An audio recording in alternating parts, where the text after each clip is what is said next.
This is what we're doing today. It is Layer 1 Live. We are live. We have the lads in the house. Ethereum is unusable at this moment in time. Guys, get it together. I think Gwei's at like 300 right now. Even if you wanted to cash in right now, you couldn't.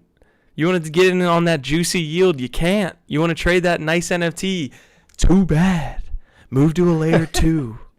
Anyways, we are here on a Friday. It is Layer 1 Live. We are ready to go. I got my main man, Buffalo, up there in Lad City. What's going on, Buffalo? Looks like you're next to a ramen shop, man. Give me some of that ramen. Yeah, ramen alleyway here. I haven't seen the sun in about 30 days here in Lad City.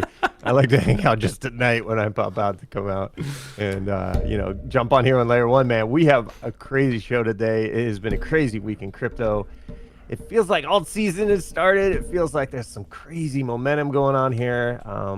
But yeah, let's get into it, bro. Let's just get it started. Dude, rumor has it the sun never actually comes out in Lad City. That's the last thing I heard from you, was that the sun just never ever comes out, man.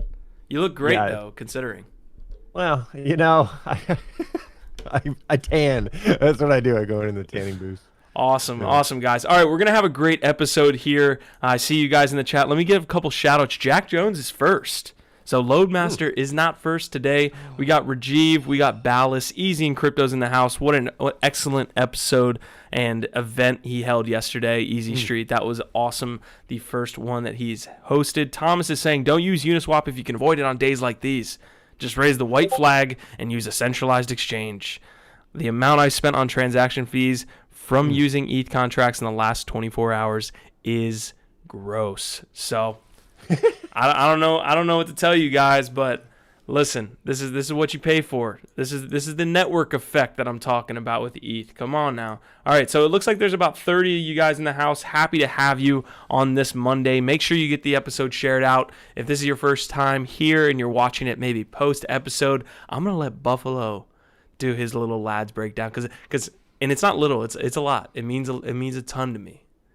So I want him to break this down. No pressure. Yeah, no pressure whatsoever. What are we doing here today on Layer 1 Live? And just real quick, what is Lads, basically? The who, what, when, where, and why. Yeah, you real should quick. join Lads. Sure, I'll give it down real quick. If you're watching the show on YouTube, this is Layer 1 Live. It is a show on Mondays and Fridays that covers all things crypto and crypto accessories. We have another show that's called NFT Live. That's on Wednesdays, and that's all NFTs and NFT accessories. Now, those two shows are under the Lads Crypto Network, which is a massive umbrella of awesome shows about crypto and NFTs and DeFi and Lads Gaming, which essentially is growing right now in Lads City. So after this show, we all go back to Lads City. That's where I'm at right now, actually. And Lads City is hosted in our Discord. So if you come on in and join Lads City, essentially you get to hang out with all the lads 24/7, 365. We have all these different channels broken down of all the different kind of awesome spaces in crypto right now. And we are in the process of building Lad City in the metaverse as well. So if your first time here, the best thing to do is to hang out here, subscribe and like, and then follow us back to Lad City. We'll get you set up with a roll wallet so you can collect your first Lads token, and you will be promoted to a nomad. And then if you hold the token for a while, you can move on up to rankings of recruit, guardian, or essentially a noble lad, which recently, Q, I've seen some new nobles walking around in Lad City. What's up with that? Yeah, let's give a couple shout outs. I got some guardian and some noble shout outs. One, Hunter NFT, and we've had a couple calls with him. He's going to be joining, I would say he's joining the moderation team there. It's going to be awesome to have him. But Hunter is a new noble and Ramses is a new noble. And then Cryptolander and Sunrise to Sunset, guardians now. They got the old green. I love busting out the Power Ranger gifs for all of these these rankings. And then one last shout out, Justin J is a new recruit, and I know we have some server boosters as well. And we're leaving out a ton of people that are ranking up as we go along throughout the week. But those were just some of them that stuck out. So definitely awesome to see. Let me give a shout out to the server boosters right now. The server boosters are for our Discord server. We started out at a basic level 1. And we're trying to get all the way to level 3, which takes 30 boosts at $4.95 a month per boost. So any lad that's boosting right now is essentially helping our server sound better, run smoother, and give you guys more features.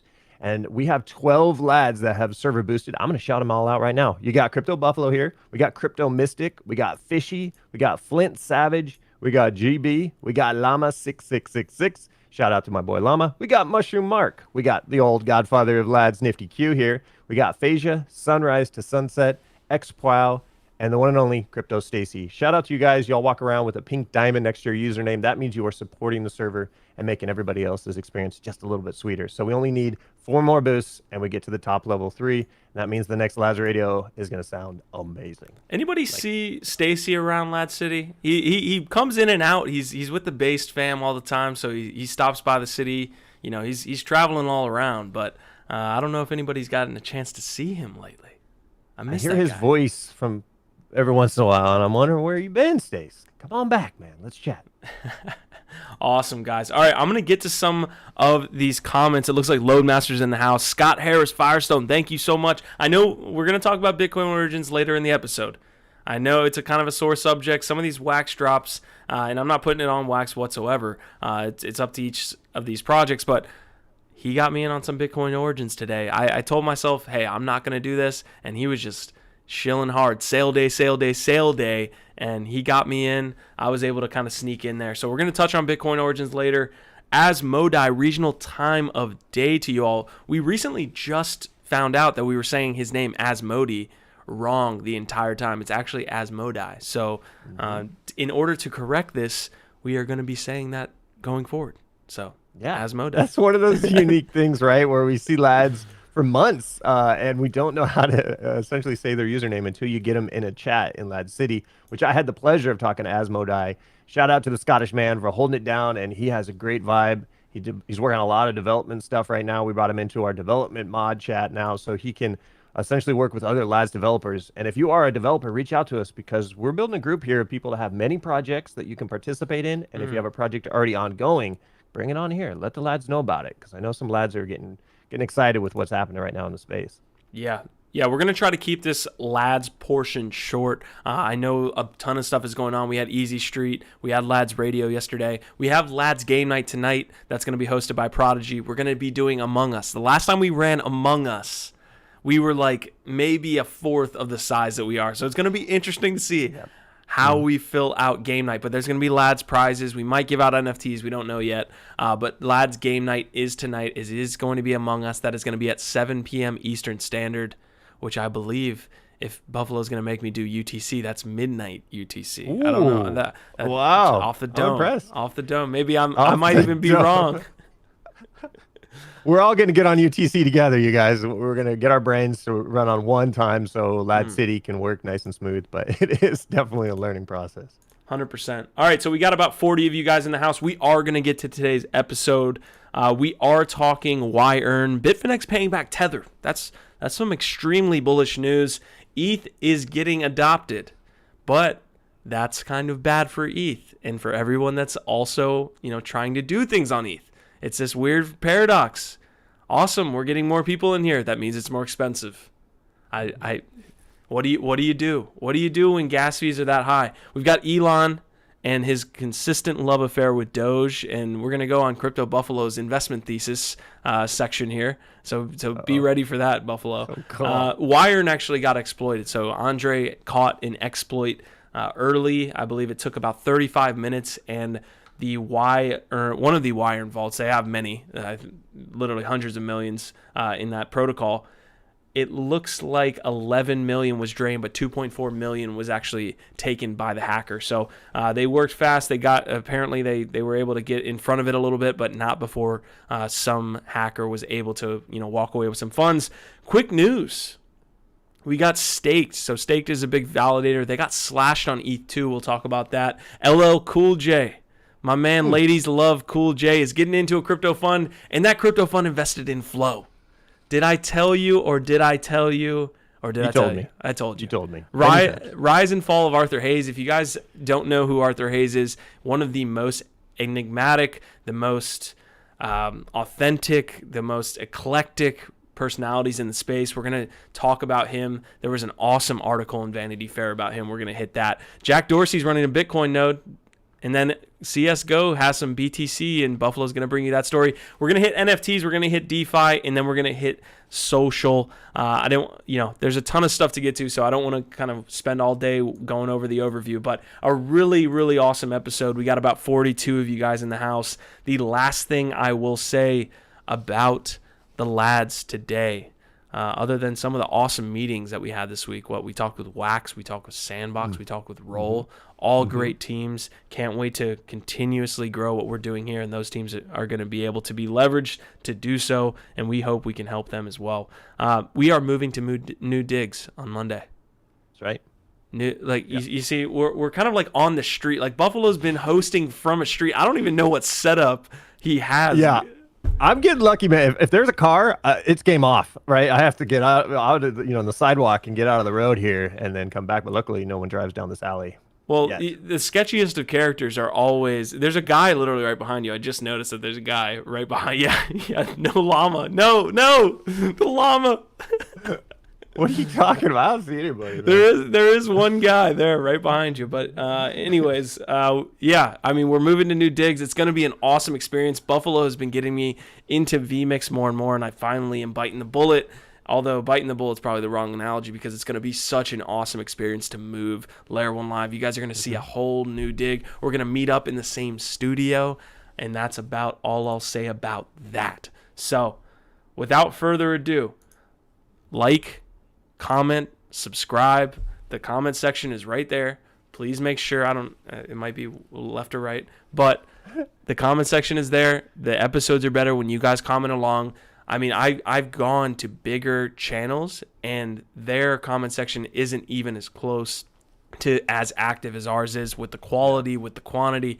So keep that comment section going. It is what makes the episode awesome, and let us know what you want to talk about. Otherwise, like, comment, comment, like and subscribe. If it's your first time, please subscribe to the channel. If you guys are here and you like the content and you like Buffalo's hair, give it an old like, and we will get this episode started. All-time high, 116 today. Buffalo, you got anything else before we get this started?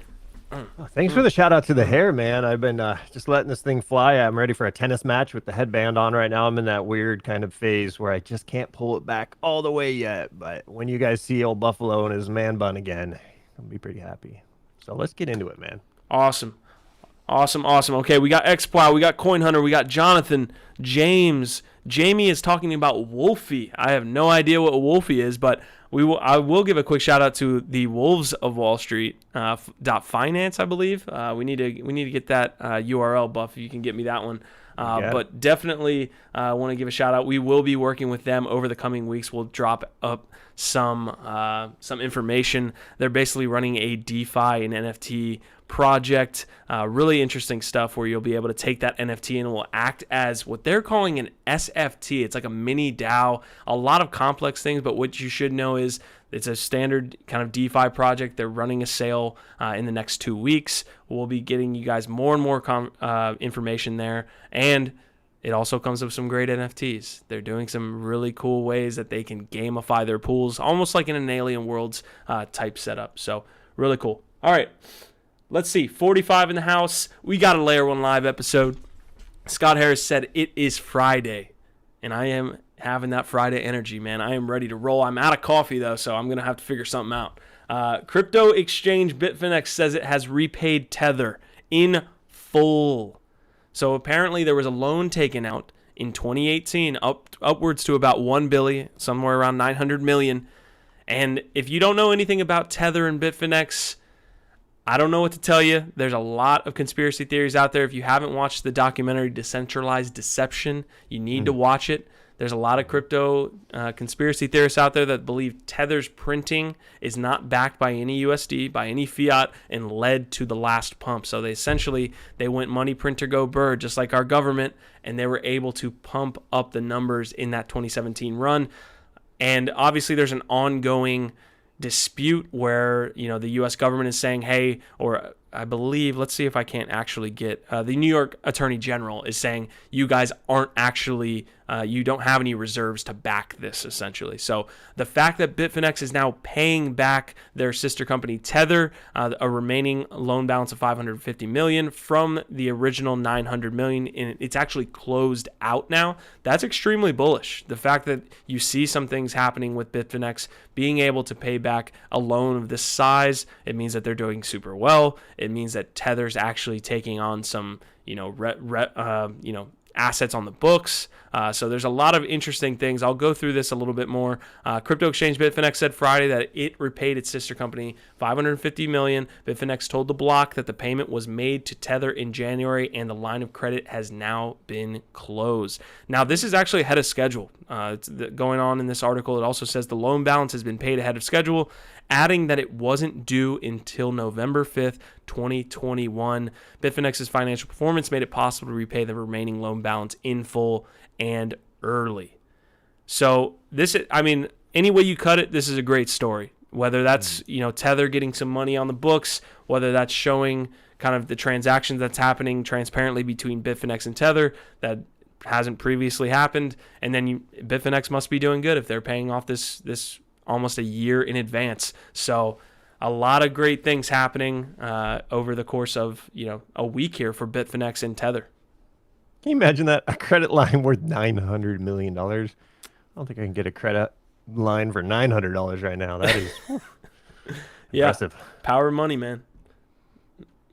Have money, make more money. All right, here we go. I don't know if that's the actual saying there, but we got a Yearn vault being exploited. Okay, so this is an interesting situation because this has happened to a lot of different DeFi protocols, but I don't believe it's happened to Wi-Fi.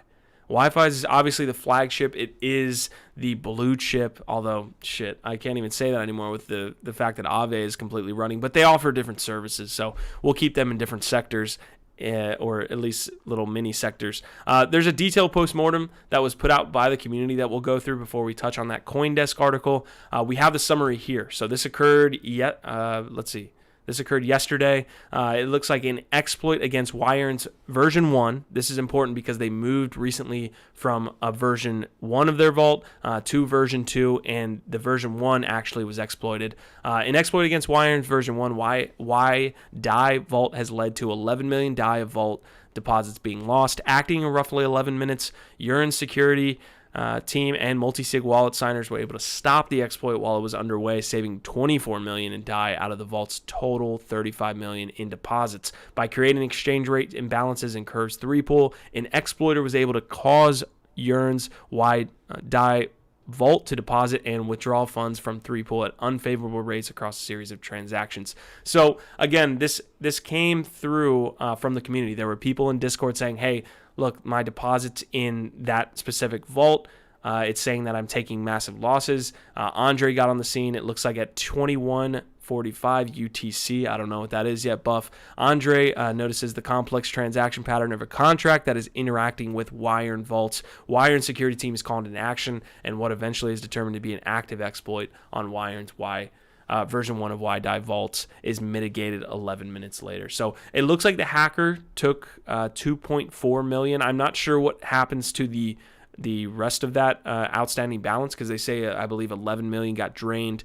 There a lot of more steps in here. Again, they put in some contributing factors as well. The vault slippage protection was set too loose at 1%. The normal 0.5 withdrawal fee was set to 0% to encourage migrations to version 2 vaults. And this being a version 1 vault, the exploiter is able to use a little bit of a different function to actually, carry out this exploit. So it sucks to see this happen to one of the blue chips in the space, but I'm not really that surprised. This is what happens in DeFi. They're not testing in production per se, but it's the Wild West out here, and it does happen even to the best of us. That's the thing, too, with these protocols. They're developing them so fast, and the whole world gets to look at them and play in them. And the vulnerability for moving that fast, these things are going to keep popping up no matter what. But this is a tough one. Yeah, absolutely. So again, this story was reported by CoinDesk, which led us to the other article. I'm gonna talk I mean, we covered it for the most part. The vault attack was Yearn's version 1 DAI vault, which updated to a new investment strategy last month. I'm going to continue. In a nutshell, someone was, and this comes directly from Curve CEO, because it looks like Curve was a part of this as well. At least some of the assets that were used in the exploit. It says, in a nutshell, someone deposited a bunch of Curve 3 pool to manipulate DAI price given by the pool. Vault somehow was relying on the DAI price given by this pool. Then the contract withdrew after the attack. So I know that's a ton of complex jargon with what's going on here. Unless you're deep into the weeds on what's happening in Yearn, it's almost too much to keep up with their ecosystem alone with trying to keep up with all of DeFi. But yeah, I mean, I'm sure Andre in that team, in that community, will get itself righted. Not too much taken as far as 2.4 million. We've seen larger exploits around 30. We've seen 10 to 20 million exploits. Dollar exploits up to this point. So that was pretty much the breaking news. We have Elon tweeting about Doge. We'll get to that here in a second, but I want to touch on Scott Harris Firestone in the chat, man. He's saying, I want to talk about how the LADS community is the reason I'm so educated on all the various projects in the crypto space. Shout out to Scott. He definitely is an OG lad. We appreciate you coming in here and saying those words, man. We're trying to keep you guys updated. You guys are keeping us updated. And it's a beautiful flywheel effect, man, that we have going on. It's so true. And one of the most amazing little golden nuggets of Lad City is the alpha that gets thrown about here and there as you're walking around the city and you go, what's going on in the alpha DeFi district right now? You walk in there and somebody's dropping some alpha about a sale that you had no idea existed, and it's happening right then and there. And so for all the lads helping other lads get into projects or just sharing what you know to the rest of the lads, thank you, because that's the power with this community. And thanks, Scott, for giving that shout out to everybody. Absolutely. All right, we'll touch on the last piece of breaking news. It's breaking because it's hilarious. Okay, all we're going to talk about here is the timeline that we're in, where Elon is consistently tweeting about Doge, in how Elon kind of affects these markets, right? Because we did see a pump in Dogecoin right after these tweets, just like we saw it the first time. If I zoom out to probably about 14 days, we could probably see, yeah, here we go, 14-day chart. I'm not sure when his first tweet about Doge was, but we see this initial run-up. Obviously, people getting absolutely wrecked, capitulation. Like, this is a full-on adoption chart or investment psychology chart here, where the people are getting completely capitulated. And then we see these little mini pumps here. And I think that might, especially this one right here on Thursday the 4th, that is Elon. And Elon is affecting these markets. I mean, Elon is probably the most popular person in the world right now. So he has not only is he the most popular, he's the richest person in the world right now. So he has this effect on markets, but it's interesting to see someone who is in this position just be so willy-nilly about throwing out whatever the hell he wants to throw out, which is this Simba Doge being held up by himself, Elon Rafiki. I'm so curious what the kind of magnetic pull Elon has to what brought him into Doge. I'd love to know the story of when he first came across it and why he keeps talking about it. I've talked to you about this. The meme tokens are definitely this craziness right now, almost like a 2017 with this like massive valued kind of stock. And it's very interesting to see what happens, because Doge essentially is like the OG of meme tokens, right? It's like one of the first. And I've made some bold things to you where I said I could see Doge at $1 at one point if there was a massive kind of social media push with Elon, and maybe you get some other celebrities who start jumping in on it too, and everybody just gets stupid with it and goes to $1. But I don't think it would happen right away. But watching Doge right now, it's interesting to see if this is kind of the emergence of like Doge is like the Bitcoin of meme tokens or something. But I don't know. It's really interesting to see how this unfolds. Yeah, we've got Simba in the house saying that meme is fire, though. Listen, Elon is the king of memes at this point. There were somebody in that clubhouse, dude. The timeline that we're in is absolutely bonkers, right? He's in the clubhouse, breaking clubhouse. There wasn't enough people to actually, or enough really? seats to actually fill that room. Yeah, people were just locked out. Well, that was predictable, though. He was going to break that either way. But the fact that people were in there, one, asking him to when we're going to colonize Mars, when we're going to be an interplanetary species, and then the next question being, how do you find yourself being the king of memes? And it's just like, where are we in this? Like, please fix and upgrade my system because this timeline is so off. But it's an interesting time. You know, he definitely has put out more about Doge, in the past, and will continue to do so in the future. I don't know at what rate, which is why, when we had that discussion, you were like, yeah, I could probably see Doge at $1. To me, I was like, what the hell is Buffalo talking about? But if Elon continues this... That's what I'm saying. It just takes a couple more, and it's a lot of young, new investors that love this. Like, they just love it to death. The meme kind of viralness. Memes have been something very interesting with the internet, right? Where it's this kind of language that grows, and if more people support it, it gets this viral spread like no other, and that's where I could see Doge doing things. Now, we got some interesting comments about this, and I knew we would. Right now, let's see here. We've got somebody asking about there's no total supply. Simba's saying, they don't have a total supply posted for Doge, and that's where I go, okay, I know I'm going to probably look like an idiot saying it ever could hit $1, especially when they don't even state how much is the supply total is, and that's it's not a cryptocurrency that seems decentralized at all. So interesting things with the full tokenomics there on Doge. If anybody else has some opinions on that, please let us know with that, because what do you think about that with no total supply on Doge? I mean, the whole thing's a meme, so it doesn't even matter. Like, and when your investment thesis is if Elon and more influencers tweet about it, then it's gonna go up. At that point, it's just like fucking 3 sheets to the wind. Just do what you want to do. Expect losses. Like, don't put in anything that you can stand to lose. But that thing could rocket. And they actually have a picture of us here on. Elon retweeted this, a picture of the lads getting ready for launch here as we start off here in 2021. This is kind of the picture of us. Buff, you were wearing mask on the plane. I that was just protocol. That's, to me, I didn't even know you were on there with me. You were right next to me. I couldn't tell. You can't really turn your neck, when you're locked in like that, man. But what a ride we're on. Yeah, just getting ready to take off there. So we got a lot of good comments. Brian is in the house. Can Wolf's in the house saying, what is up? We have 60 people watching. We are talking about a lot of important things, which is the Doge price being affected by Elon memes. So, the most important part of look, that's Lad City as well, guys. They got a lot of pictures that they jacked from us. Who is leaking these pictures to Elon? Who let the press in? Hey, I love this comment with Overman. He says, he who controls the memes controls the world. There might be some logic behind that. Well said. 100%. So, we're kind of cooling off from the period here over the past week and a half with Wall Street Bets. That was an absolute rocket as far as, bringing crypto to mainstream. It's always interesting when traditional finance has as much drama as crypto does, and that was certainly one of the weeks. So we are having kind of that hangover of news where it's like, holy crap, that was just a come down right now of how how we feel essentially based on the news that happened last week. Right. My question is, so their Reddit is now at 8.6 million degenerates, is what they call each other, on the Wall Street Bets. What are they going to do now? Where's their next target? With that many people all coming in of the same intention of, focused investment, I'm just curious when this next one's going to pop off, where they all say, let's go here. And now if they choose Doge, then my dollar prediction, it's not going to look too bad, but I doubt they're going to do that. Yeah.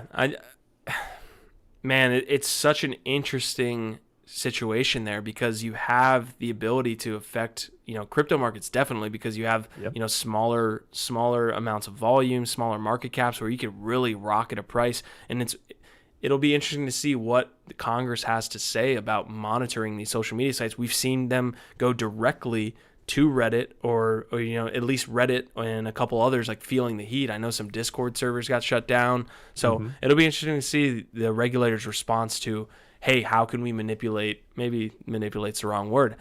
If we all kind of rally together and buy a stock, is that manipulation? So I can't wait to see how that plays out. This is an interesting timeline. All right, we have a lot of Bitcoin origins talk in the chat. That was an interesting drop today. We are going to get to it here. It looks like CryptoAd said he bought 5 BTC Origin blocks, open 3, but nothing rare. A lot of people are talking about BTC Origins. We're going to hit that later in the episode when we hit NFTs, but that was an interesting drop. Certainly one of the bigger players in Wax. But definitely leave your comments what you got. If you got left out, you're not alone. There are a ton of lads that weren't able to get in on this drop for various reasons. It's sold out in like a minute, maybe under a minute. So I think they raised somewhere around 75,000 in this drop alone, and then they have 2 consecutive that we're about to get to.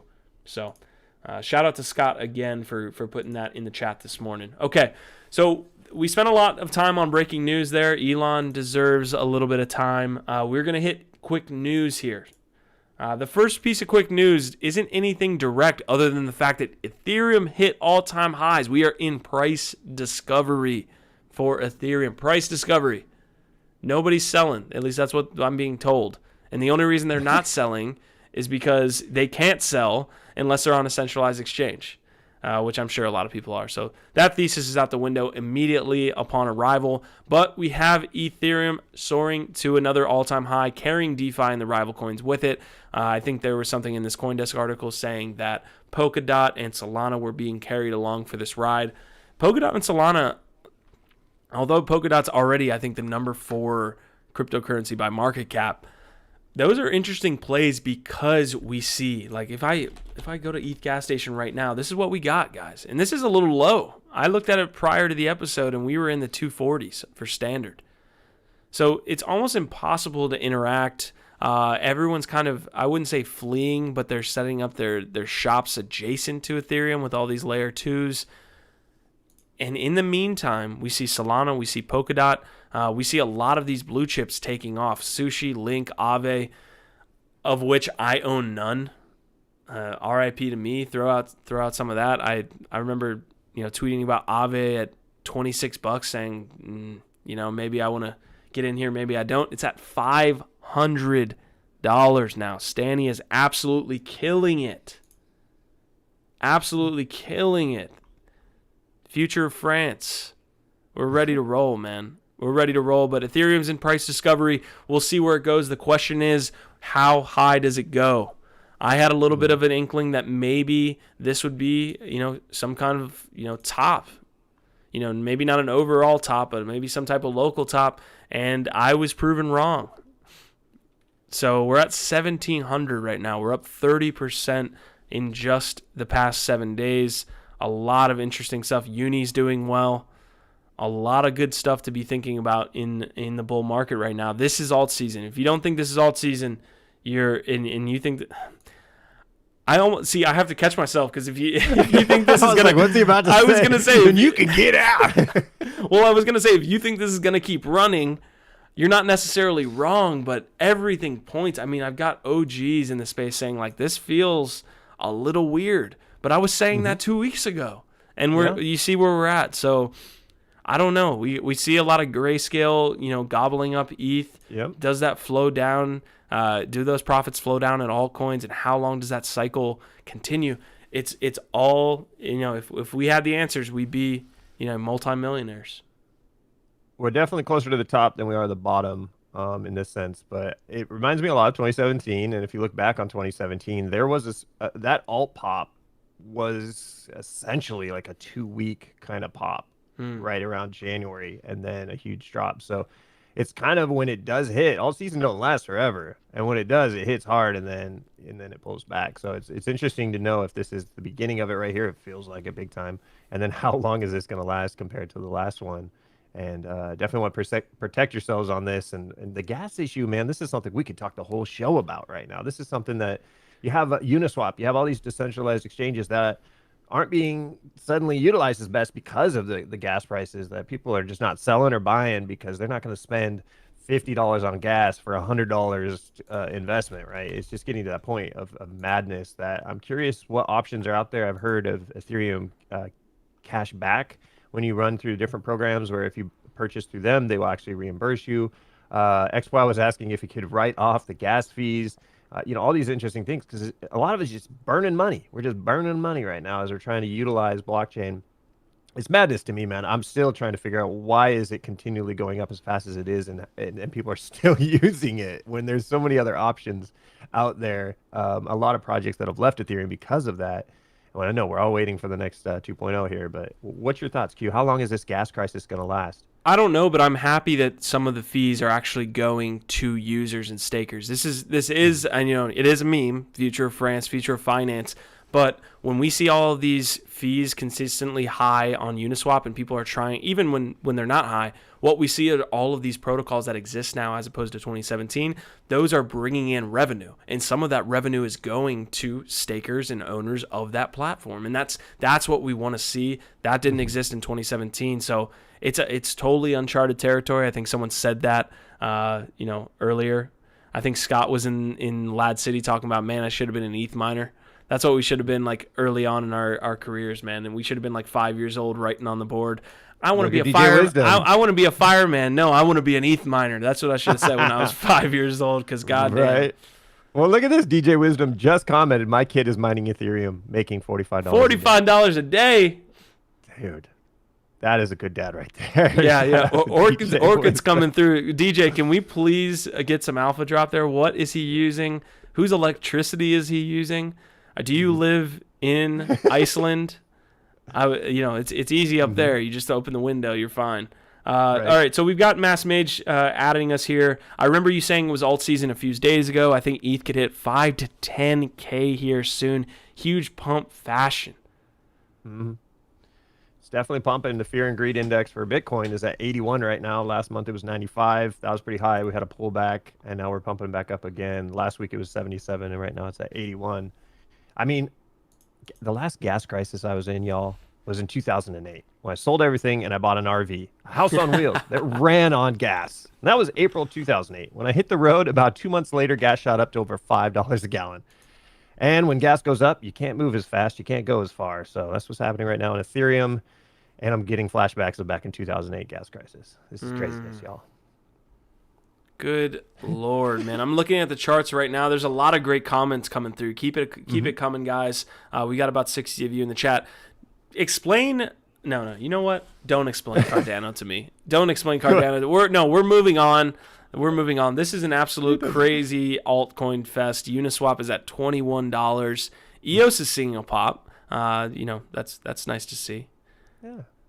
Tron not seeing too much of a pop, but we see the blue chips, right? The blue chips are doing super well.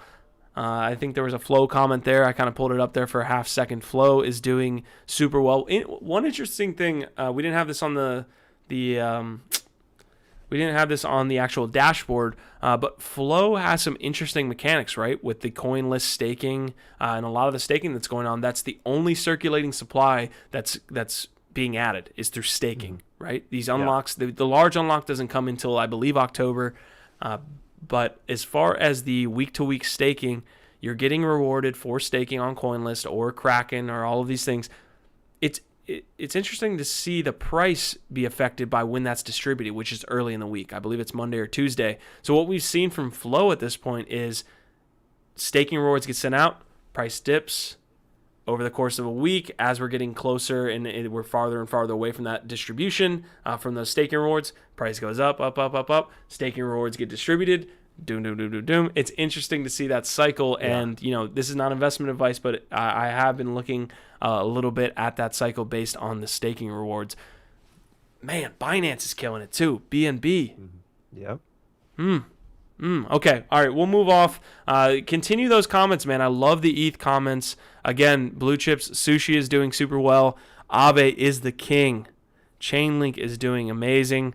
A lot of different things are coming. I think, ETH is going to continue to have this narrative of, hey, once the institutions feel like they've gobbled up enough BTC, what's the next asset? Ethereum. So you see Grayscale chewing up a bunch of this data from data firm Skew shows Grayscale added approximately 24,800 Ether on Tuesday, worth more than $37.8 million.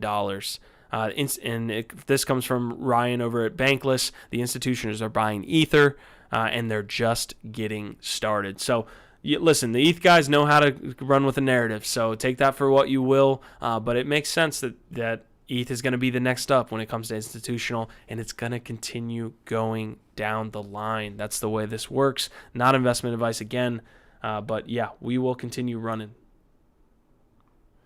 So one question, because I know you've definitely done a lot more Ethereum transactions than I have over the years.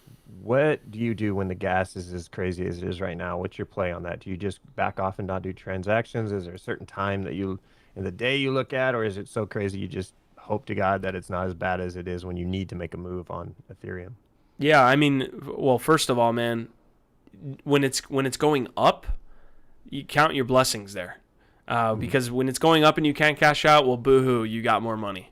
When it's going down, that's the problem. And Dimitri was talking about this for a long time on Layer 1 Live. It hasn't happened with DeFi. This was mainly around the DeFi summer craze where people were like in, more risky tranches, essentially, where they would like take one asset and then put it in another asset and then put it in another asset. So there's like 15 contracts that you'd have to execute to get back into original Ether.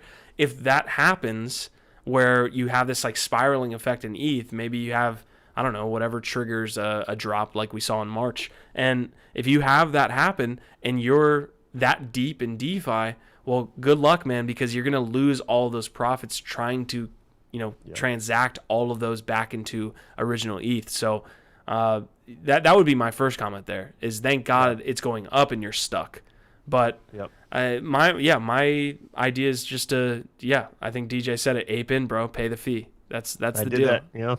I had to do that over the last weekend. And now I'm like, okay, well, once I want to take profit, hopefully I won't have to pay a big time fee on that too. Yeah. Yeah, I mean, Monarch has been brought up a couple times. That's been a really cool experience. Binance Chain as well. Binance Chain is one to look at, man, because CZ's got the money.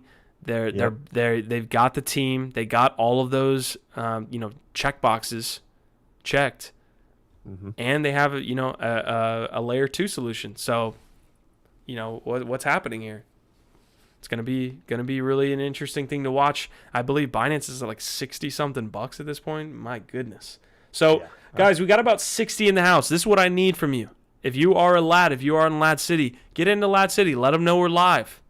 This is a Friday, man. We need this episode bumping with lads. I'm going to retweet some of this stuff on Twitter. I want you guys to do some of that work too.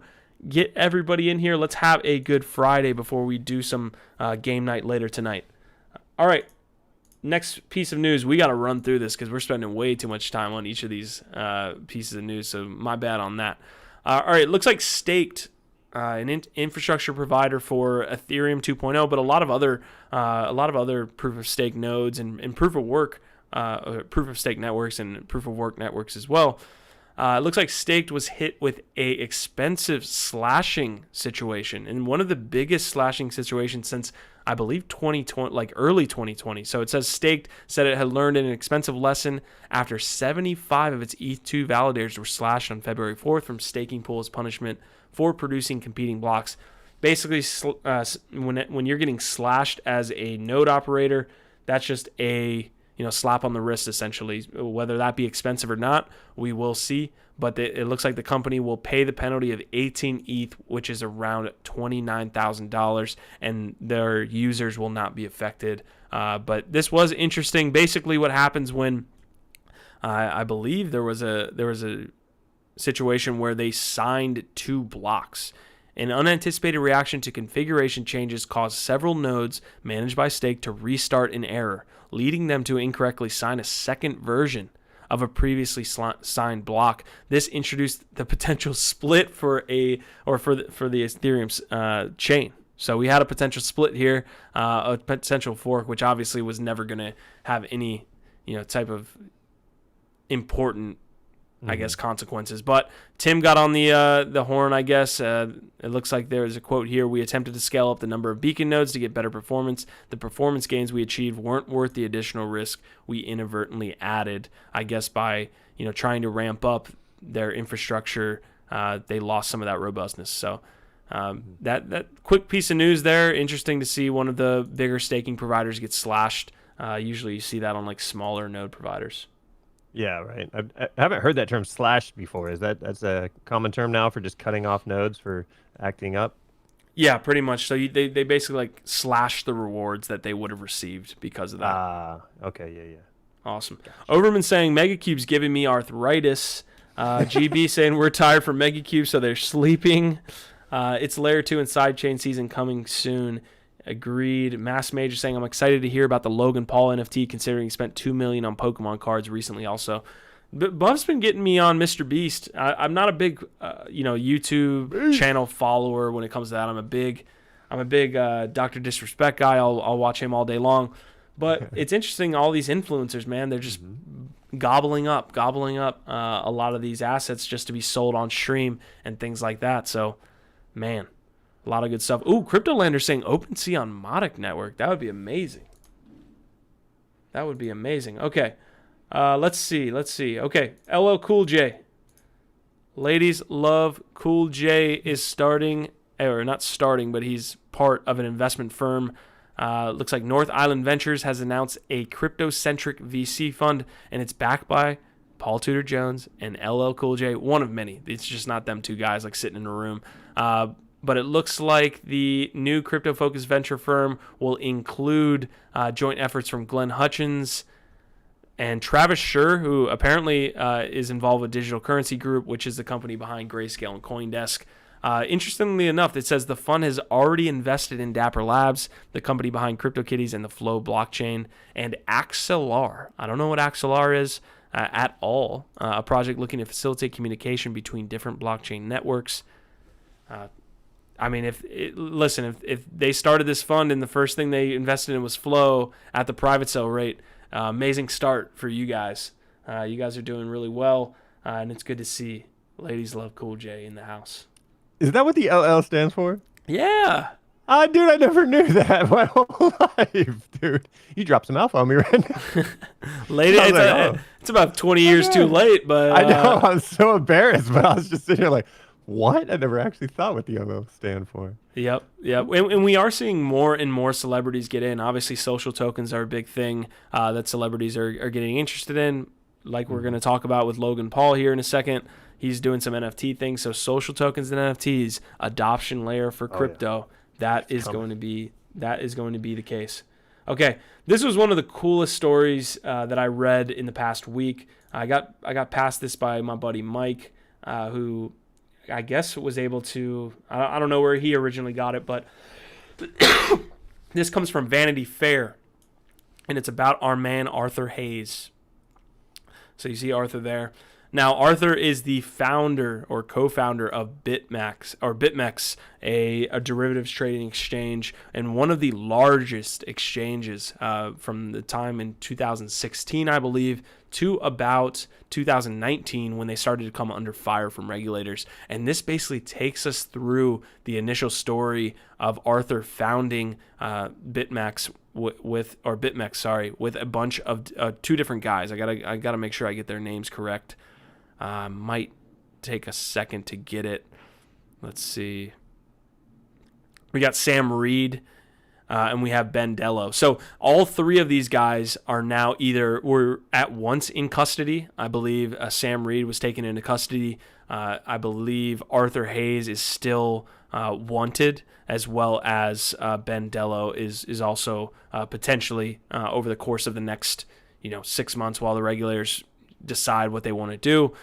They're all going to be, either tried in court or convicted, or I hate to use the word convicted, but they're all going to be at least indicted on some of these things. So a lot of this story is about the come up of how BitMEX actually got started, which is a really interesting play.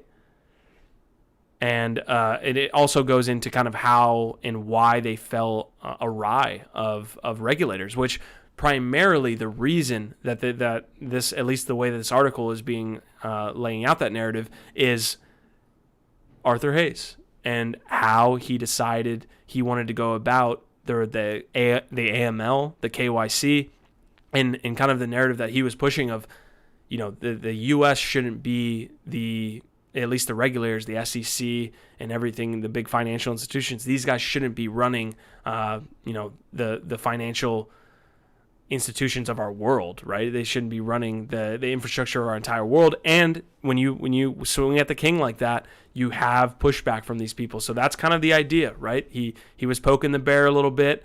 He decided that he was going to do a lot of the incorporation outside the U.S. He was going to go to all of these different, I think he had a Rumble in the Jungle or Rumble in Taipei or whatever they were calling it, where he was taking on Rabini, and they basically went at it, man, and it had a lot to do with the AML, where people were supposedly believing that a lot of dirty laundered money was coming through BitMEX, and they weren't doing a lot about it, because basically if you had a VPN, you could create an account, and a lot of that stuff was just happening. There was a lot of U.S. people could get involved with derivatives, levering up to 100x.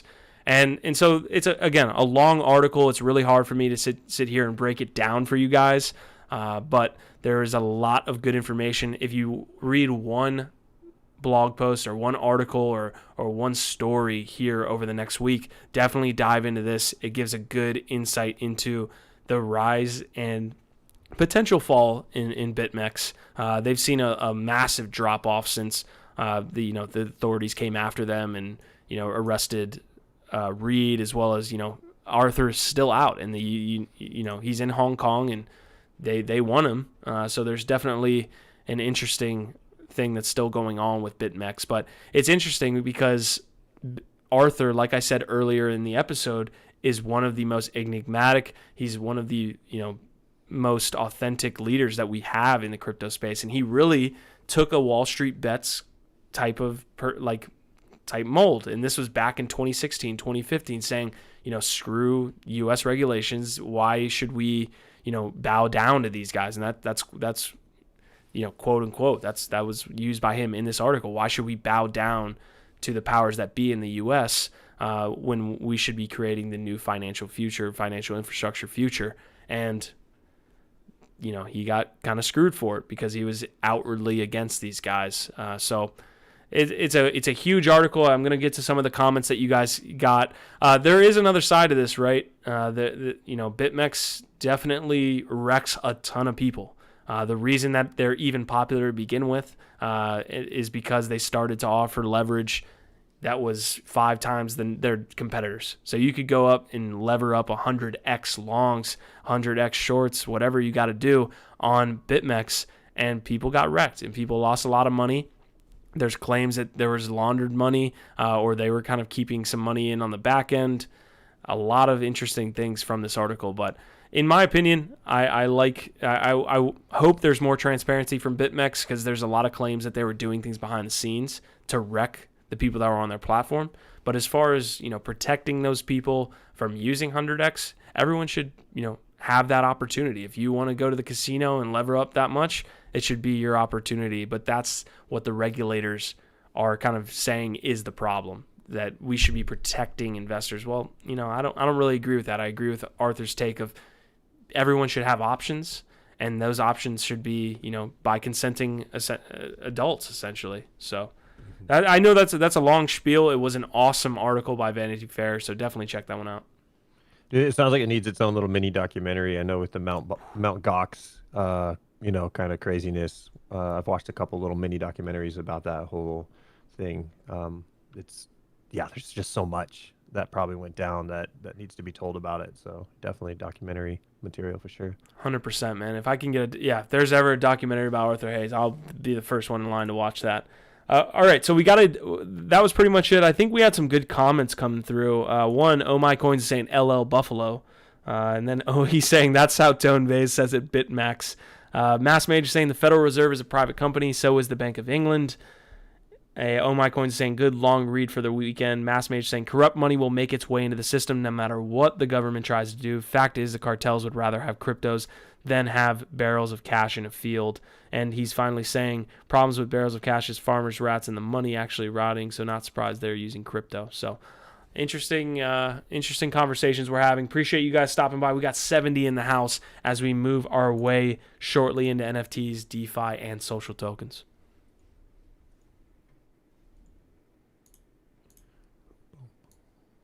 you hitting your story? Oh, my bad. I was like, okay, let's all take a moment of silence for the buffalo not paying attention. Yeah, Twitter CEO Jack Dorsey has fired up a full Bitcoin node. Yeah, there we go. He crushed it, Buffalo. He was on Joe Rogan podcast a couple years back, and he said that Bitcoin to him is going to be the essential currency of the internet. And so he's a true believer, a Bitcoin maximalist, and so it was just inevitable for him to support it more by setting up nodes. Twitter's been embracing crypto as he's setting it up. So for me, it's just a no-brainer. I'm curious to see what else he does to support it. But yeah, man, he's moving into just really supporting this movement, and you can tell that he's not slowing down. So I'm curious to see where he goes from here. Did we get any take from Jack during the last week's fiasco with Wall Street Bets? Did he kind of take a side either way? I haven't reached out to him personally. Do you have him on speed dial? No, I just wondered if it came from his Twitter profile. Yeah, I haven't seen. Yeah, I didn't follow it on that. He may have been a little quiet on that one, but maybe not. Because Elon and Cuban have been the two that have really been getting the limelight on that. Gotcha. All right, well, we got some breaking news. This was dropped by a lad. What do we got with Counter-Strike, man? What's happening? Dude, so Counter-Strike, which, Buffalo's probably maybe played, I don't know, a couple hours of it back in the day. I was a day defeat guy, still am. But Counter-Strike will be essentially awarding their participants in Bitcoin.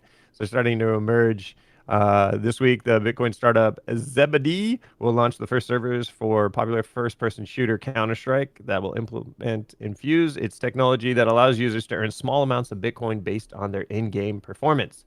So if you kept getting pwned by those guys who bunny hop around the corner and kill you, they're going to be getting some Bitcoin for doing that.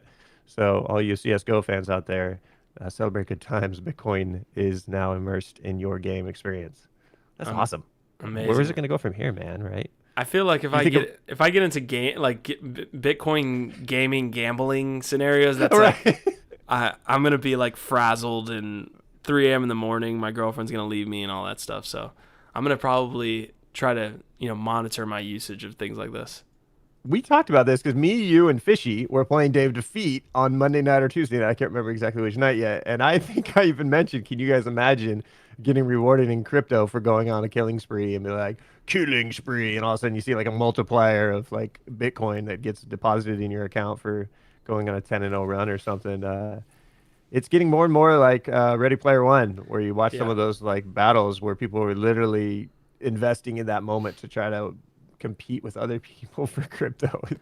My biggest thing with this is the same reason I don't sit down at a poker table in Vegas. I don't know who I'm playing with. Exactly. That's the biggest problem I see with things like this going forward. It's like you could potentially be playing with some semi-pro and it would just be money wasted.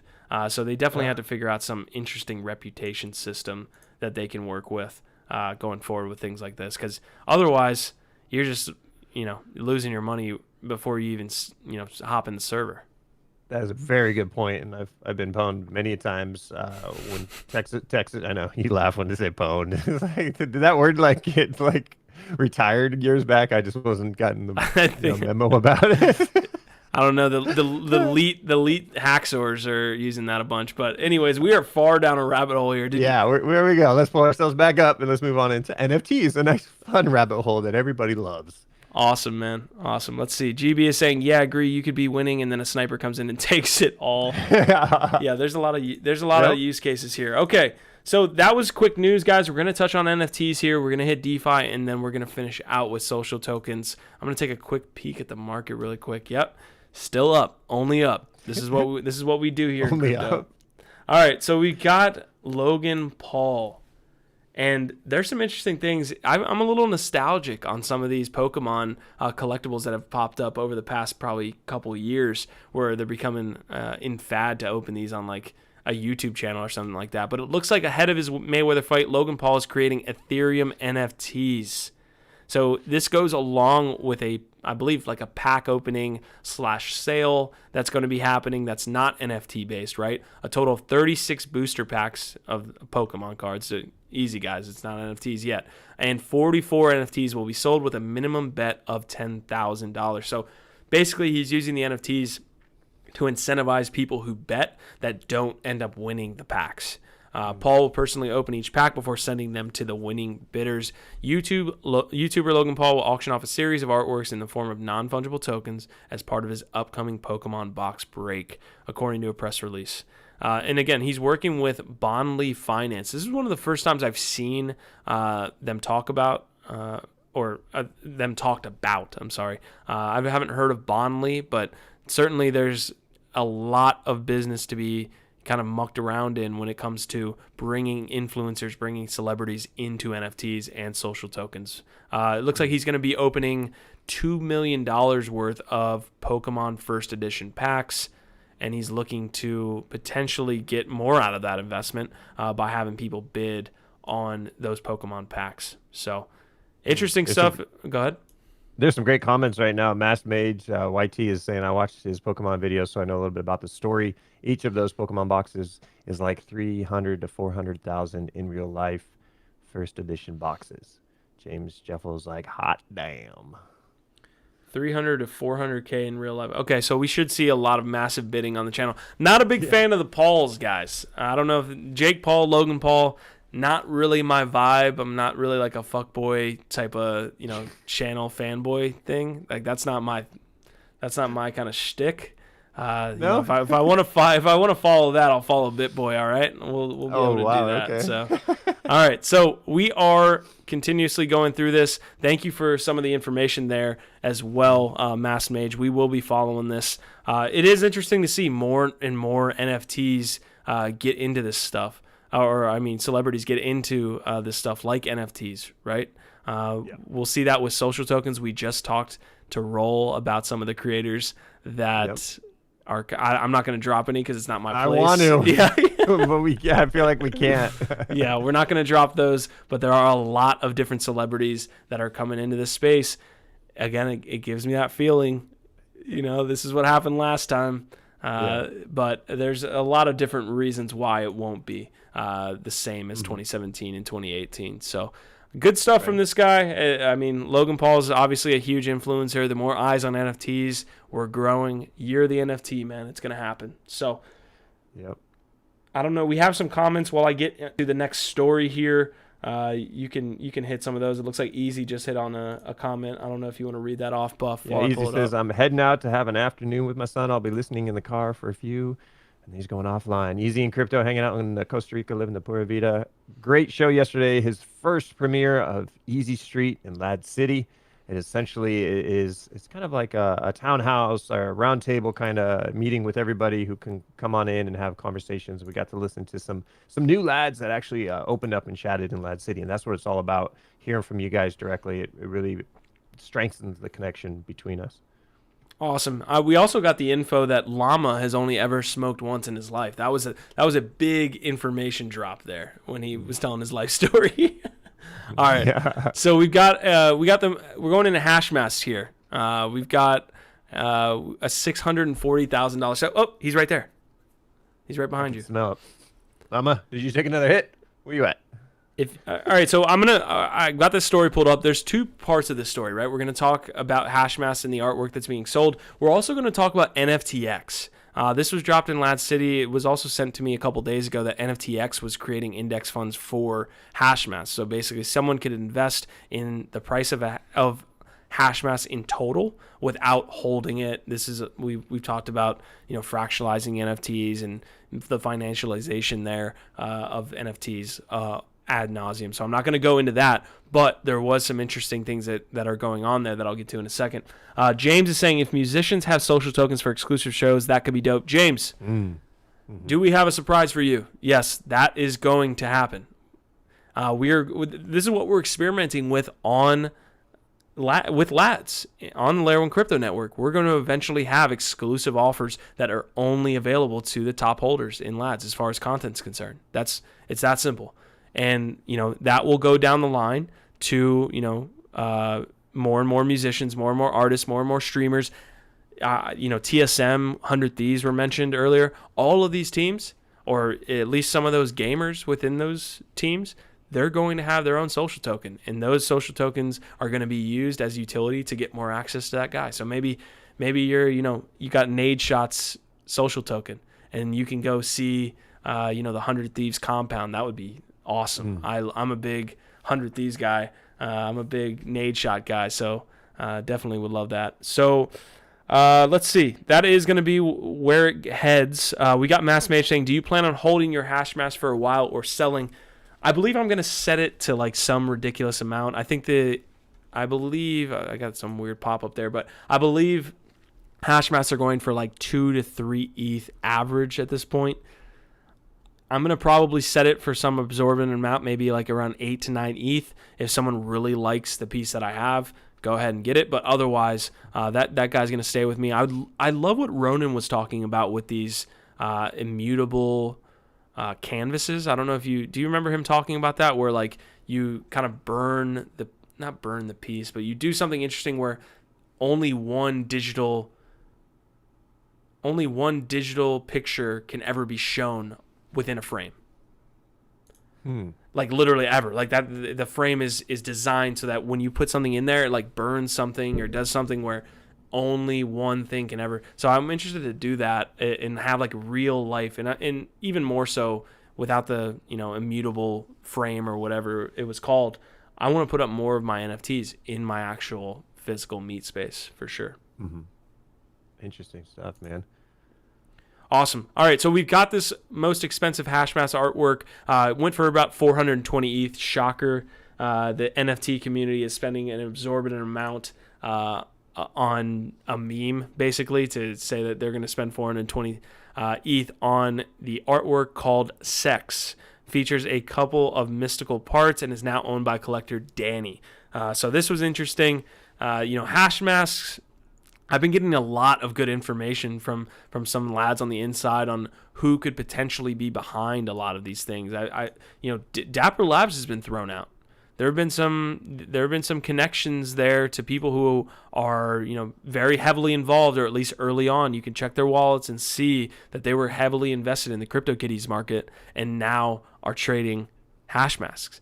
And there's some other things that I'm probably not at liberty to say, nor do I kind of want to put that out in the world. But it looks like there are connections to people that are starting to pop up, because we still don't know the artist. We still don't know the people behind the piece in all of this stuff. I know Adidas came in the other day and was talking about it. So there's still a lot of cloak and dagger, like Jiho was saying the other day when we interviewed Axie Infinity. There's a lot of cloak and dagger around this still. So we'll see where it goes from here. Interesting stuff. I'll pull up the NFTX stuff. Did you have any comments? Yeah, I'm still jealous. I'm peanut butter and jealous of you and the fact that I should have listened to you and got one before it sold out. That's my comment.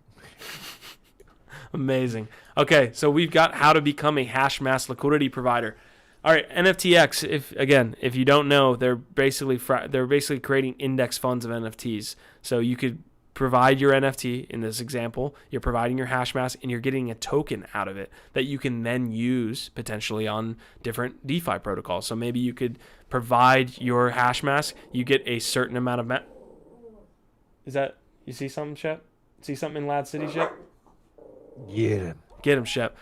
All right. Anyways, we got the mass token here that you could potentially put into. Shep. Hey, Shep, get him on the show. Shep's got a comment. He needs to. All right. Anyways, this is the thing. Shep. Hey. No. Please stand by, lads. Buffalo, carry me while I get Shep and maybe bring him on screen. Yeah, bring on Doge. Doge needs to talk right now about the pump and dump of his token. I don't know if you guys know that Q has a Doge dog. His name is Shep. He's a beautiful Shiba dog, and he's very passionate about crypto. And he thinks right now the market's a little rough, so he's gonna let everybody know that it's rough. All right, I got signed by Doge. Is what Mass Mage says right now. Guys, not financial advice. You have anything to say for yourself? Anything to say? Just say it. Just say what we talked about earlier. He's a little shy, guys. See the can. Go ahead. Not financial advice, but Shep, what's your opinion on Dogecoin? Go ahead.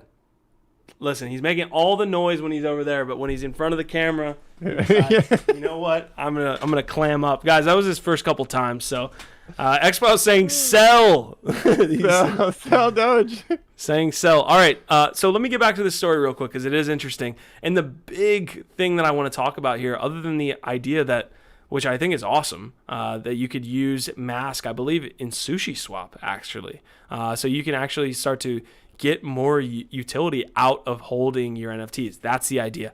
But the problem here is, and let me go down to the disclaimer here, and this should be in bigger, bolder letters, okay? This is bigger, bolder letters. Note, redeeming your collateral from an index pool, the collateral being the hash mask that you own, redeeming your collateral from an index pool will give you back a random other hash mask from the same index fund. There is no guarantee you get back your original hash mask, including its name attribute that is attached to that specific hash mask. What the shit is that?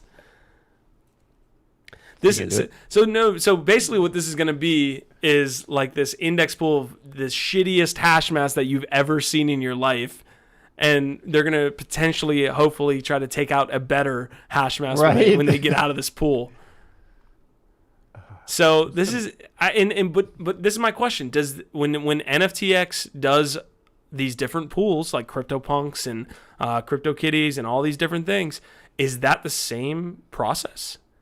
Is someone going to put their NFT in and not know what NFT they're getting back out? Because, go ahead. It's kind of like the white elephant gift giving. It's like where you essentially, except you don't have a say in it, right? You're grabbing a random one back potentially. It's like that white elephant that costs like $2,000 that you can part with. Yeah, exactly. We set a $10 limit. It's like, no. So, Oh My Coins is saying making the non-fungible fungible. Yeah, that is a thing. Yeah.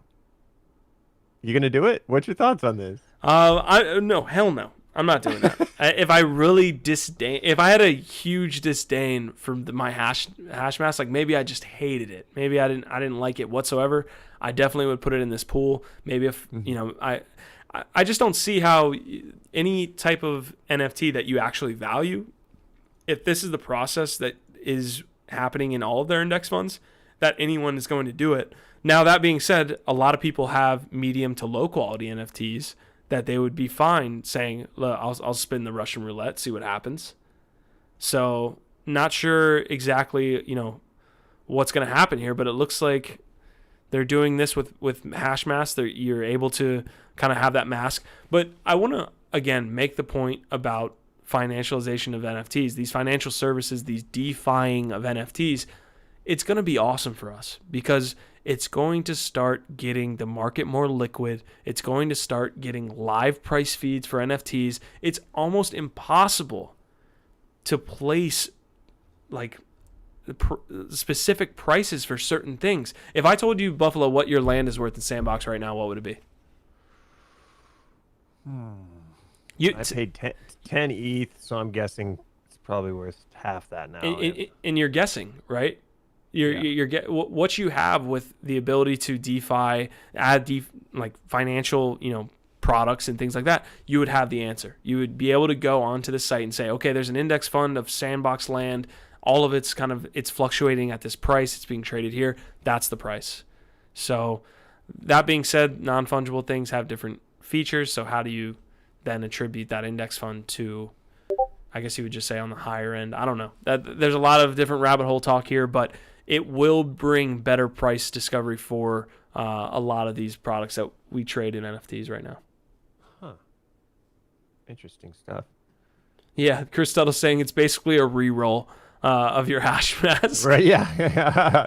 It's like mulligan. Yeah.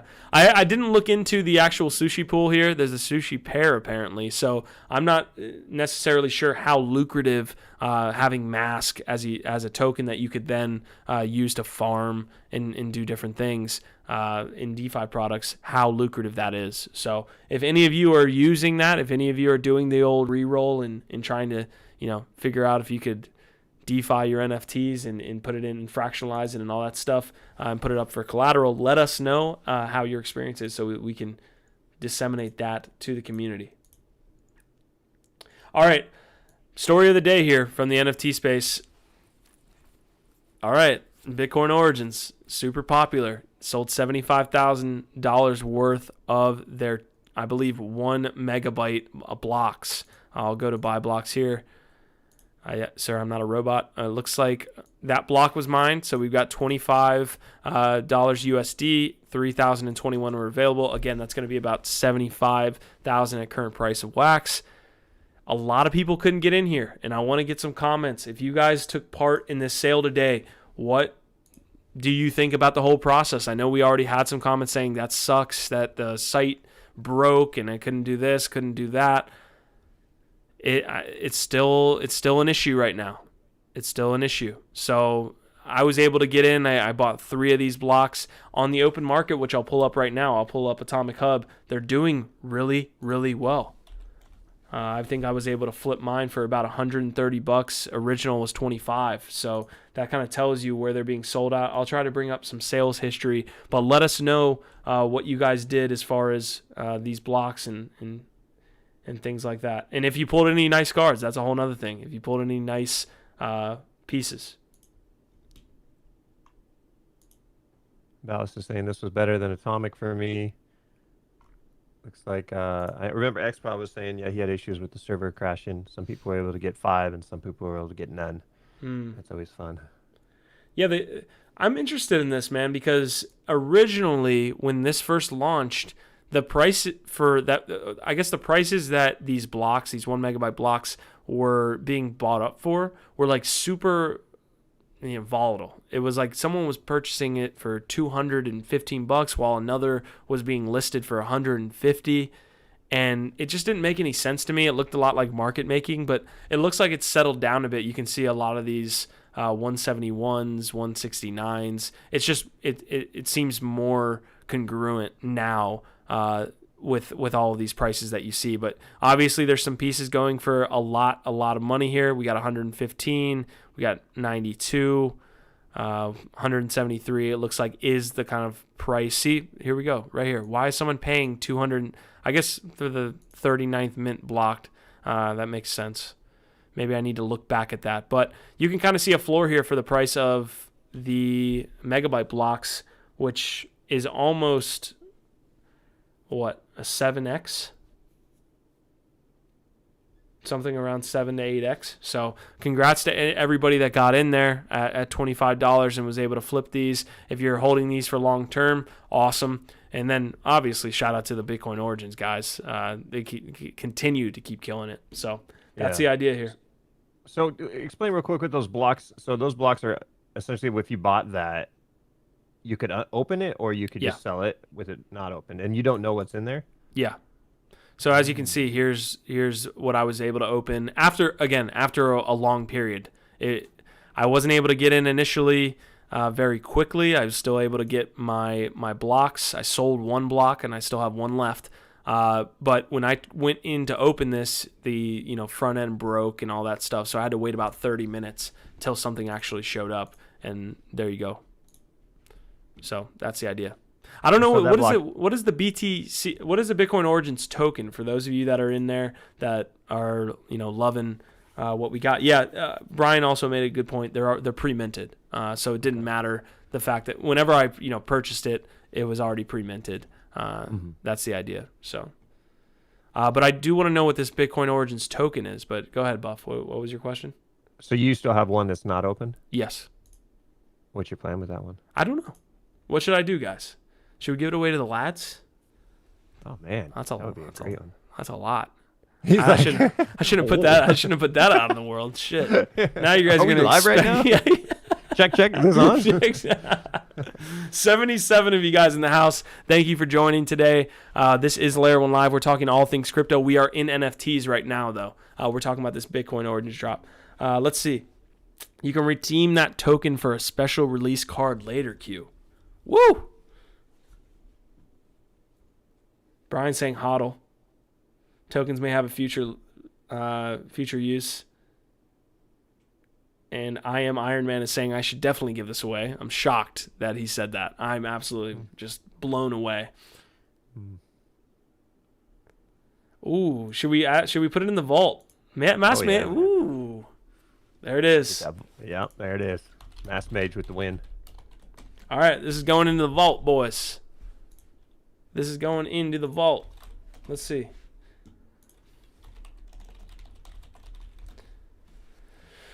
All right. Nice. So, do you want to kind of break down the vault before we move on to DeFi? We're kind of closing out the episode here. We're going to talk DeFi. There's a lot of cool things happening there. Buff's got some unilayer updates. Dude, that project is freaking awesome. And the fact that there's some actual buys being, triggered off some trades being placed is amazing. But you want to break down this vault real quick? I don't want to break it down. We just built it. Sorry, I couldn't do this. The vault is essentially where we're going to store a lot of NFTs and tokens from around the crypto space that support the value of the token and the distribution through the community. So when we have a lot of promos, we can pull from the vault and stock up the promo vault for special events like poker, game night, lads auctions, auction house giveaways, a lot of viral marketing too. So a lot of what we're doing here with these events, we're really trying to get the whole crypto community to know about it. So a lot of you earn more lads tokens or unique NFTs. We're going to be trying to put together a lads marketing team. Essentially, you just letting your communities outside of lads know whenever we're doing special events related to them. We don't want you going out and spamming lads. We're not about that here. We're about telling other communities, hey, guess what? We're featuring you right now. You might want to tell your community, come check us out and our thoughts, and maybe give us some more information if we missed it. So the vault itself, right now, we're just packing it full. As you guys can see, Q's probably showing a little bit of this. You can check out the vault, and it's hosted right now on the Wax blockchain, and it's just going to keep getting packed. We're going to have multiple blockchain vaults too, right? We're just going to keep adding more and more to it. It's got land in there, I believe. Yeah. What else do we got in there, Q? Yeah, so this is the Wax vault. As you can see, there's some Cogs, there's some Garbage Pail Kids, Atari, there's some packs here from various projects. Some of this stuff is going to stay in the vault forever, right? And some of it, and most of it, and this is where the vault is differentiated from maybe a whale vault that's probably the best known in the industry. Most of this stuff that we're getting from, the relationships we make in NFTs, the channel NFT Live brings in a lot of different notable projects that then add their giveaway to the vault. All of that, most of that is being redistributed to the lats, and that's the fundamental kind of difference. There is our vault will most likely, although it will hold rare things like we're about to add 1 megabyte block there to the vault, it's going to be for you guys, and eventually it will be community controlled and all these things that we want to move towards as we go forward in 2021. But that's really the biggest difference, is we're going to use our content, NFT Live, Layer 1 Live, Lad City, Sandbox, to get these NFT projects to do giveaways for you guys. So it goes into the vault, goes immediately right back out. That's what we want to have happen. So definitely cool things. I appreciate you breaking down. I know I put you up there on the hot seat, Buff. Again, this is Wax only. And then we have another aspect of the vault that is Ethereum based. So we have some Ethereum assets. Sandbox is definitely one of our biggest purchases there. We have some NBA Top Shot as well that goes into the vault, so we can definitely make sure that you guys are kind of making sure that you're getting more information. Yeah, the definitely our more valued vault at this point is going to be the Ethereum vault with the Sandbox land, and then the NBA Top Shot portion of the vault as well. So yeah, and there'll be different vaults for different blockchains. So right now, this is the Wax vault you're looking at. The address is vault.lads. If you want to contribute and add any of your NFTs that you don't want to take care of anymore, don't worry, we'll take care of them, feed them, water them, and walk them. We take care of good NFTs in the vault.lads, and they will be redistributed to lads and lad cities. So vault.lads is the address there. We're working on getting some .lads addresses spread out through Lad City. More on that down the road here, but for right now, that is the vault.lads address that's for Wax NFTs. Awesome.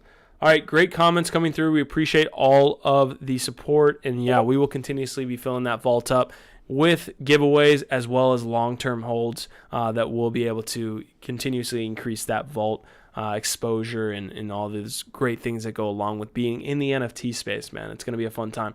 Okay, DeFi. This is what we're going to finish up with, and then we're going to do some social tokens, and then we're going to get up out of here. All right. Oh, before we start DeFi, Buff, we totally missed this. My girlfriend's birthday is tomorrow. And what did I tell you that happened earlier today? First time in like 4 years. It was a big moment. Do you remember? Nope. Totally forgot. All right. He totally blanked. Guys, listen, she said one thing, and this is what I want you to do. She said. Okay, now that is what she way said. More sense, dude. That was, yeah. Awesome. Yeah, I'll let you say it, man. It's your girl. All right, sounds good. Yeah, the only way I'm going to drop this, though, is if you guys give me an R Vibe R Tribe. If you guys give me an R Vibe R Tribe, I'll drop this. Well, it was a very important line. One of the best things a woman can say to a man. Yeah, it is true. It's a sign of alt season is here as well. I need the R Vibes. Groundhog Day just happened a couple of days ago, right? So, it's one of those things we just found out whether it be 6 more weeks of bull or bear markets. I believe we're going bull on this one. All right, before I let you go, I see the R Vibes, R Tribes coming in. Oh, it looks like we got a mini. Oh, what is this? We got a. So James sent something into the vault. We appreciate that very much. What official heroes? Oh, look at that. Is that blockchain heroes? What am I looking at here? Yep, this is blockchain heroes. That's awesome, man. I appreciate that very, very much. Thank you so much, James. We will look after that in our vault. We appreciate that very much. Okay, this is what she said. Crypto is real money. I've been waiting for that for 3. Now it did come. Did you rug up and hug her? Listen, it came after I bought her a couple things from around the house, and I think we bought like a new bed frame and I cashed out some crypto, guys. Come on, don't kill me. I shouldn't have done it because it was a damn bull run, but it was fine. Anyways, crypto is real money.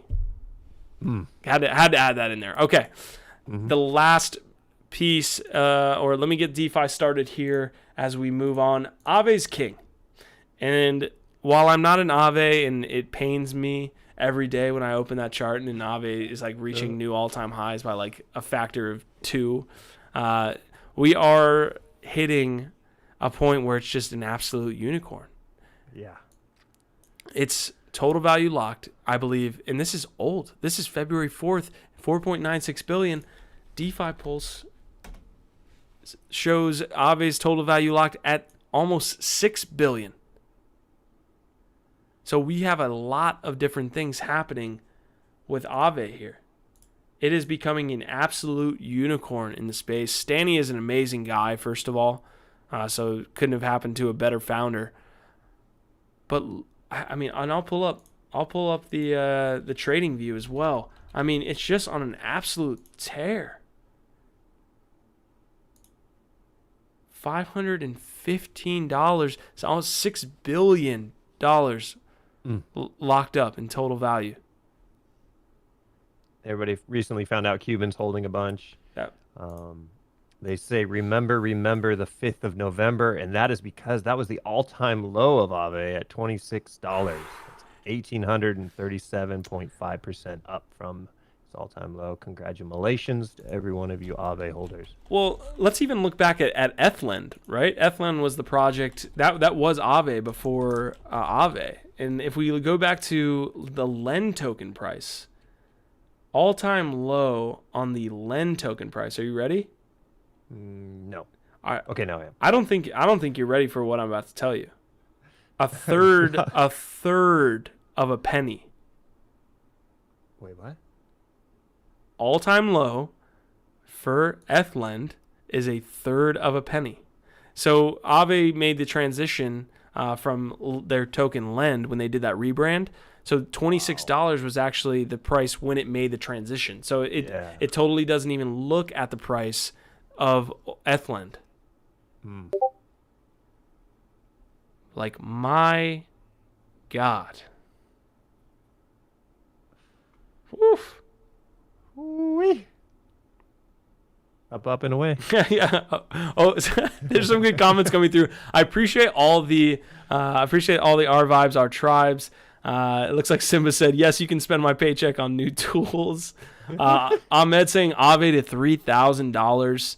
Oh My Coins is saying I needed a new bed frame, eh?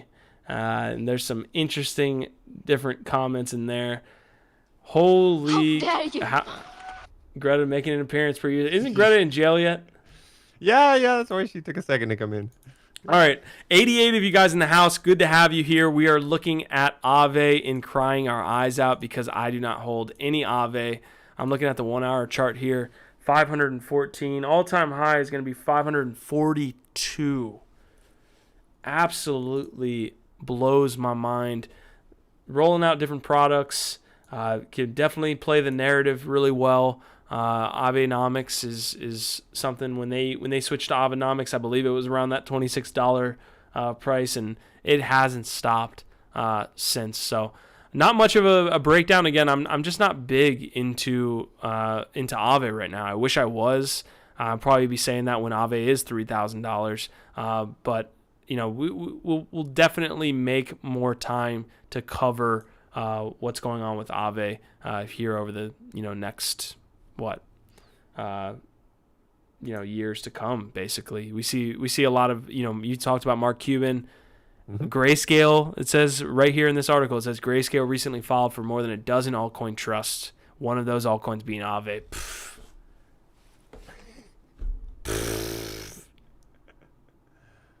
Yep. We should get Cuban on here, man. Let's get some words about Aave. Yeah, I think we've got it. All right, we got 91 of you guys in the house here. Listen, Unilayer is going to be one of the coolest projects to check out. And this is not a financial advice. We do own Unilayer. We have to say that up front. We want to talk about Unilayer, though, because there's some interesting things. And I'm going to have the actual blog post up so they can kind of like take a look at what the app will look like and does look like now. But break down Unilayer. Let's see some updates, and basically let's roll it, Buff. Yeah, so you guys heard me on Monday talk about DeFi. I went down the rabbit hole over the weekend. I told Q a couple bold predictions over the weekend. I said I could see the craziness of Dogecoin hitting $1 at some point, maybe within a year or more. I can see that, even though it's crazy as all hell and doesn't make sense. I also said I could see Uniswap at $50 before summer, and Q was like, "Oh God, you're on one tonight." And then I started going down the rabbit hole more about Uniswap and just DEXs in general, and looking at a lot of the layer 2s that are being built on top of these. And Unilayer is allowing people to use Uniswap with limit orders. And so they've designed essentially a more of a centralized exchange layout that will allow you to use Uniswap and just have better control of your bids and your transactions, because a lot of Uniswap right now is guessing. So what they're claiming to do, and they're about to launch version 2 here, is to allow limit orders to go through on Uniswap. They've also got a lot of other projects. They're trying to create essentially the Swiss Army knife of layer 2 solutions for Uniswap. They're also working on other chains like Polkadot, and that should be coming down the line. But they're literally getting ready to pop version 2 off any day now. There's a lot of, let's just say, shilling to a degree out there in the space of getting excitement for it right now. I'm sitting back waiting and saying, all right, let's see this. Let's play, because it is something we all would love to use with limit orders on Uniswap. Well, it's kind of like we got to see it first. So I'm very excited.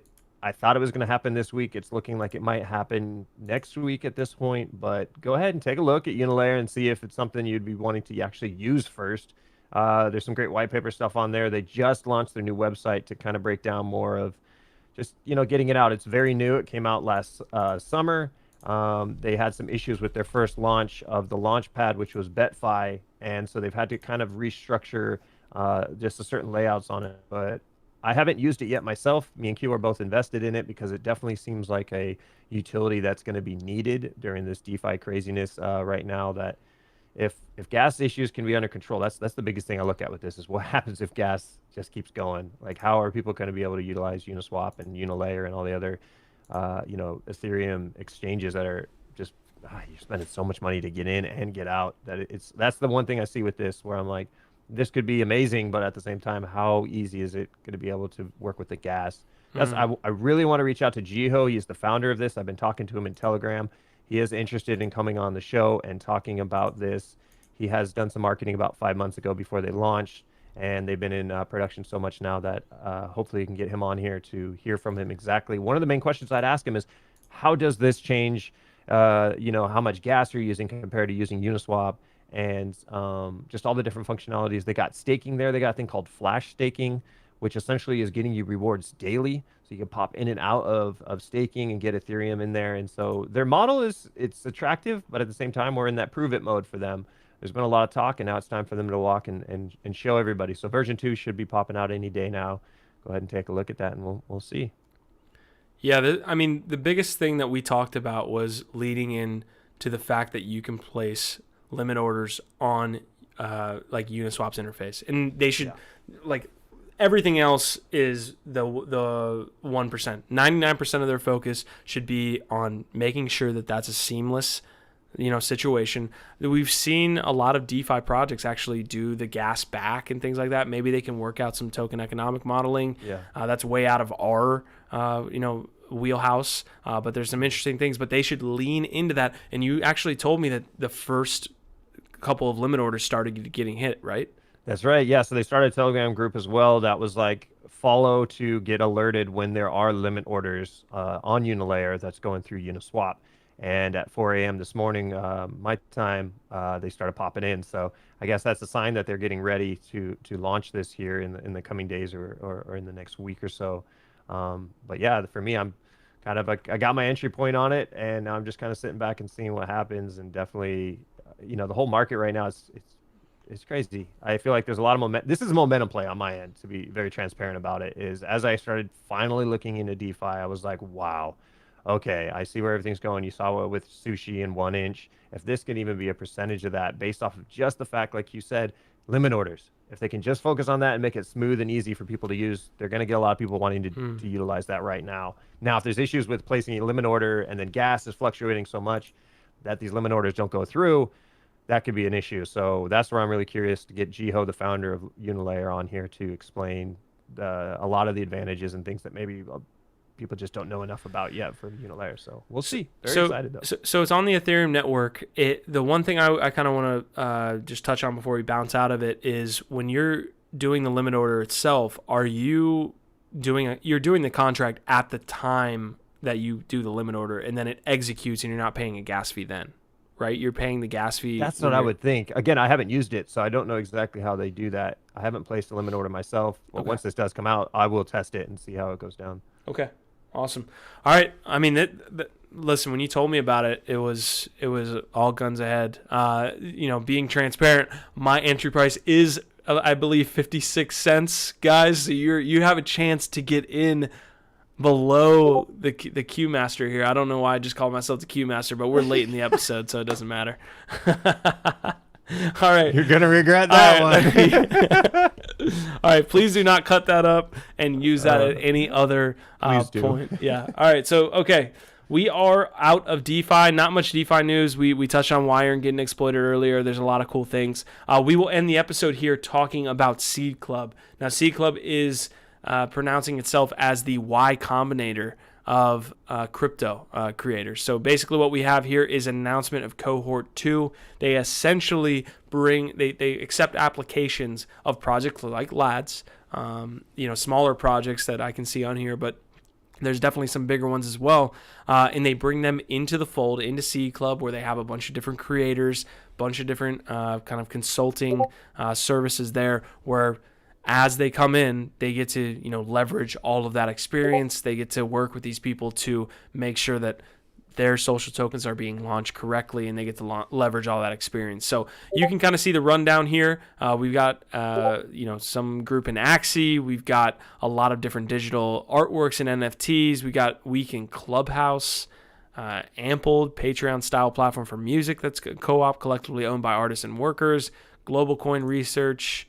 There's a lot more here. Jump, a community focused on getting brands and agency into crypto. There's some NBA Top Shot in here. So they got a full, there's the Top Shot, an emerging media company covering NBA Top Shot analytics. So very, very cool. They're going to be in that cohort and in that incubation period for 6 weeks. They'll be working with Seed Club. So shout out to Jess over there at Seed Club and everything that you guys are doing, getting those cohorts off the ground, man. Awesome to see. Yeah, I would love to get more the members of the C Club interactive with Lads, because I love what they're doing over there. Yeah, definitely, man. I mean, we'll be interacting with them a bunch over the course of these next few years as we build out social tokens, man. It's going to be awesome.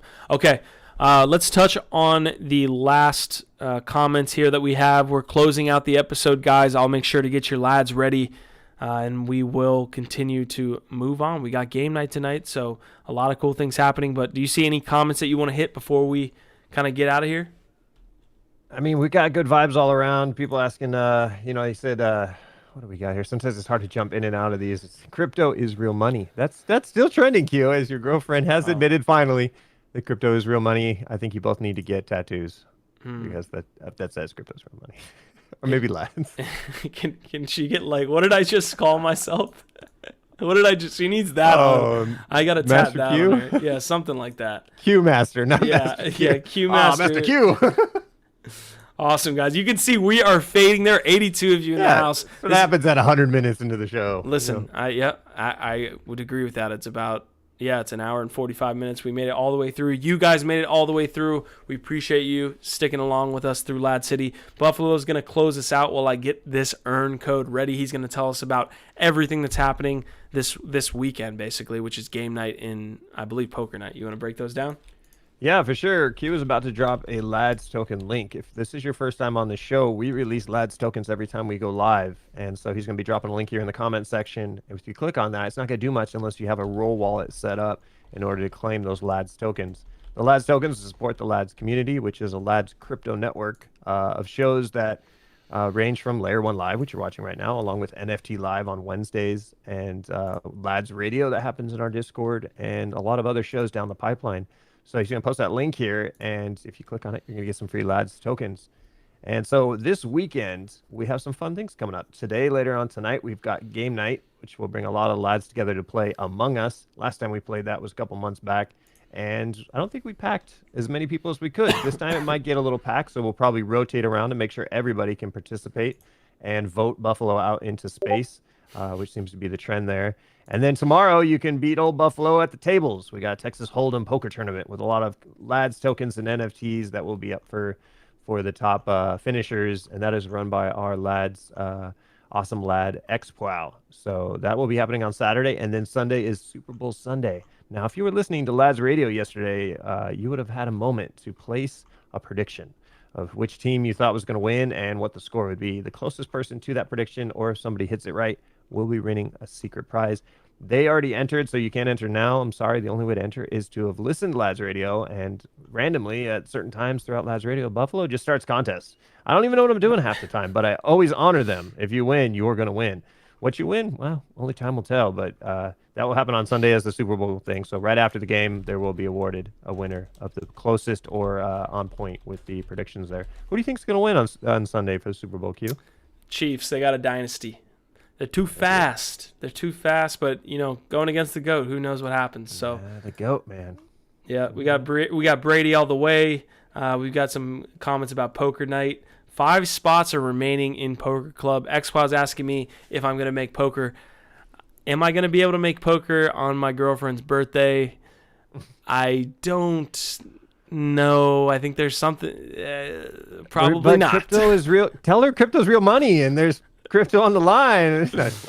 Bob saying, enjoy your Valentine's week, Q. Thank you so much. I've got Master Mage is saying Q Master is sus. So with that, that's super sus. That's the sussest thing I've ever said. But we'll see what happens here over the next couple months. I'm definitely going to say something way more sus than that. All right, that is going to be about it, guys. We are hopping off. Do I drop this link in YouTube, or do I drop this link in Lad City? Do I drop it in Discord, or do I drop it in YouTube? Well, you're Master Q, so you get to decide. Where's Greta when you need her, man? Bring Greta, come on, girl. Come on, Greta. How dare you? Oh, yeah, you go. Woo, I love the guy that cheers at the end of that. That was you, though. Woo, Greta! All right, guys, you tell me, where should I drop it? Should I drop it in YouTube? Should I drop it in Discord? You let me know, and we'll get on out of here. So we'll wait here for another 30 seconds. We got YouTube's coming in. A lot of YouTube's coming in. Oh, Lad City. It's even now. We got it even.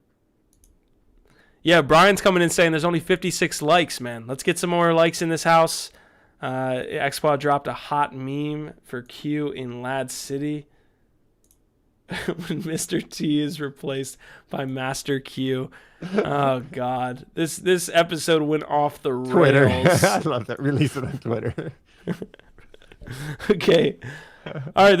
We're fighting. Oh yeah, Telegram. Start up a Telegram. Everywhere. How are you supposed to? Let's tally up those votes here, and we're releasing it on Twitch. No, it's fine. I'm gonna release it in person. Where I'm gonna go to each one of your houses with a QR code. I like it. Publishers Clearinghouse. It's like a little lads chat. Congratulations. Don't make sure that doesn't bounce. Yeah, don't cash it until next Monday. No, we're going crazy here, guys. I just dropped it in the chat. All right. Yep, it's in the YouTube. Listen. Voting is over. Good morning, good evening, good night. Shep is looking at me, waiting to get up out of here and buy some Doge. So, love you guys. We'll be out of here. Happy trading, all the good stuff. I guess, Buff, we didn't rehearse this whatsoever, but our vibe. Our tribe.